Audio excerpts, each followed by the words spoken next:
Hello everyone, it's Elizabeth Huston from Elpis Astrology at elpisastrology.com. Sign up for and subscribe at my site so you can get these videos as well as my new and full moon posts sent to you directly. So today I'm going to talk about the second half of October 2018, and I'll include the full moon in Taurus as well. So on the 15th and 16th of October we have Mercury now in Scorpio conjuncting Venus retrograde. So on the surface this says to me a past love may get in contact with you. They may text you, they may send you an email, they may even reach out by phone. You could also hear about money, that's the other thing, or you could use this Mercury as your thoughts, where you start considering new value systems and maybe even announce new values that you have. The 19th of October shows Mercury again, now at 14 degrees of Scorpio, trining Neptune, right? So this sets up a lovely sort of aspect that lets you dream. You know, your thoughts are sort of daydreaming type things. It can also be your dreams, your physical dreams. The only fly in the ointment is that it squares Mars in Aquarius. So Mars is all about action, right? So these dreams that you may have, or even maybe these unique pieces of art or music that you're creating, may not be able to be put into action. You may not be able to, say, announce them or get them moving forward. So this 19th of October with this aspect, it's a time to put the scaffolding in place or the plans in place and to dream, but not to take action on them, not yet. The 23rd of October, which is very close to that full moon, we have the sun goes into Scorpio, right? And it will immediately oppose Uranus retrograde. So combined with the full moon, which I'm going to talk about next, this is kind of, I think it's going to be an upsetting time for some people. Unexpected things are going to happen that come out of the blue that you didn't expect. And these could be secrets, right? Because we do have Scorpio involved here, because the sun is in Scorpio. Full moon, the moon and sun are in opposite signs. So the sun being in Scorpio, something could be revealed to you with that Uranus shake-up.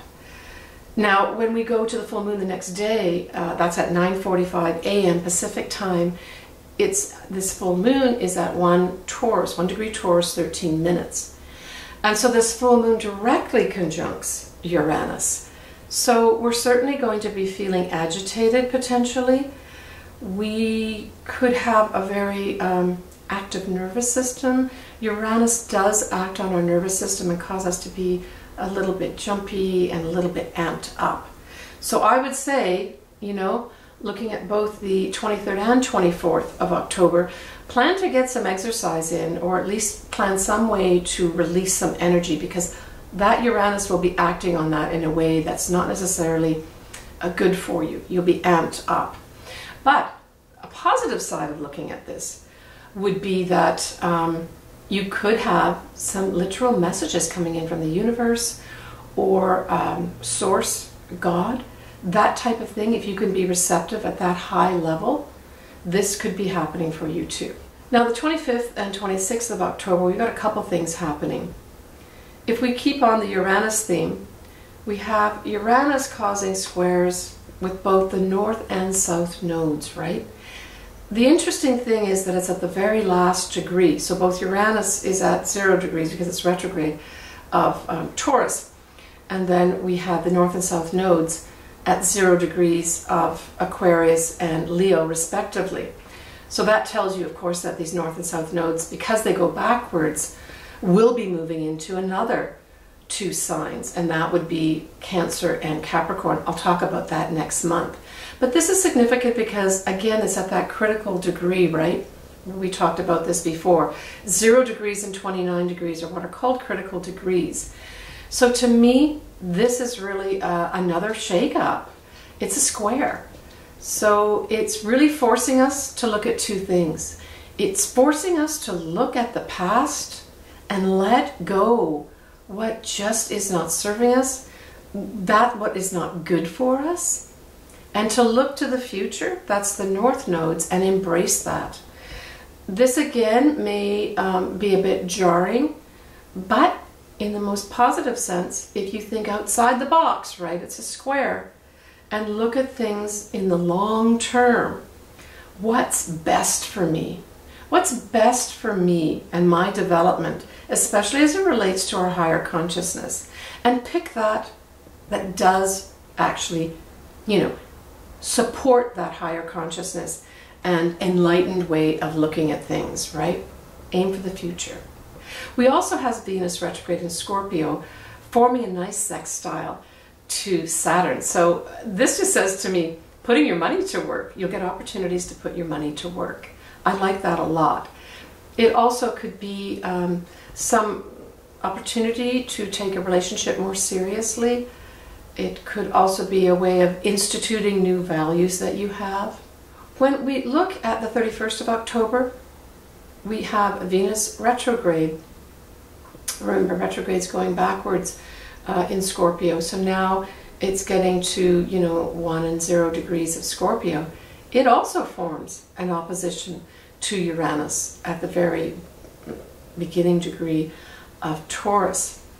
So on the surface, this says to me an unexpected love comes into your life, love at first sight. It can also mean kind of the opposite, that you decide to break up with somebody that you just don't feel is very good for you. It could also be the loss of money or gain of money. Difficult to pinpoint what that's going to be. But certainly Uranus, as you can see, I'm coming towards the end of this video, but Uranus focuses very much in this last half of October. So I want you to individually make sure you have an outlet for your energy. There's going to be a lot of nervous energy around, as well as unexpected things happening to you that you did. And it could be small things, could be big things. Your car doesn't work. You have to get a jump so that you can get to work, that type of thing. Or someone unexpectedly calls you positively that you've been thinking about. That's a romantic partner. So it could be many, many things. Don't go down the negative route. But I would say, even if it's good or bad, have some plan in place where you can release physical energy for the last half of October. So at the end of the month, we have Venus retrograde now going into Libra. This is an important time. And the reason I say that is that while Venus was retrograde in Scorpio, that was kind of digging around in the deep recesses of our minds and our bodies and, seeing where we're avoiding things, basically. Venus rules Libra. It rules Taurus as well, but in this case, we're going to talk about Libra. So with Venus now going into Libra, we really are talking about relationships.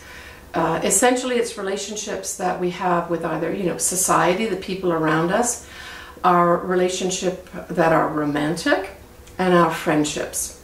So this is going to be an important focus, which is different than the last half of October as we get into November. So November is going to be much more focused on relationships because of this Venus retrograde going into its own sign of Libra. I wanted to also give you a heads up for November as well. We have a Mercury retrograde that's going to be happening in Sagittarius.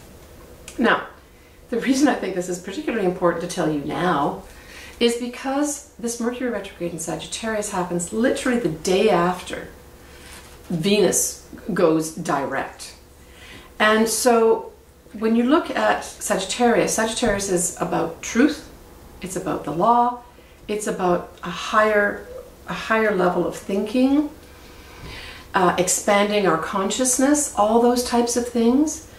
So you're going to have to look at those the latter half of November, whether you want to or not. And truth is going to come out whether you want it to come out or not. And it will be related to your relationship. So I'm giving you the heads up to say, while we're still in October, and as you go through November, make decisions based on truth. What's true for you?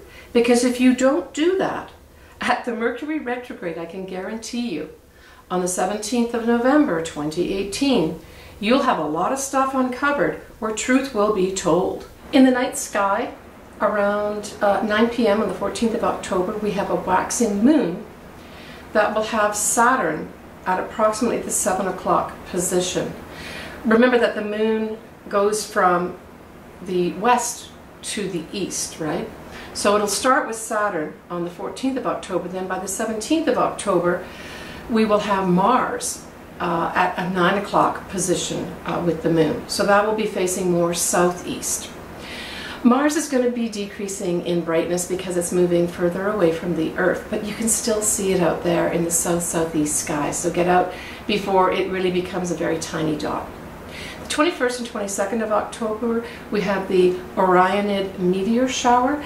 Now the thing about this is you're only going to really be able to see this in the really dark hours, so that's like just before dawn. So look southeast to see the spectacular display, 21st, 22nd of October. Take care, everyone. Leave me a message if you would like. If you want your chart done, I'd be delighted to do that. Please go to elpisastrology.com and go to my services tab. Look forward to talking to you next month in November, where we have Venus going direct, a Mercury retrograde in Sagittarius, and a new and full moon again. Take care, everyone. Talk to you soon.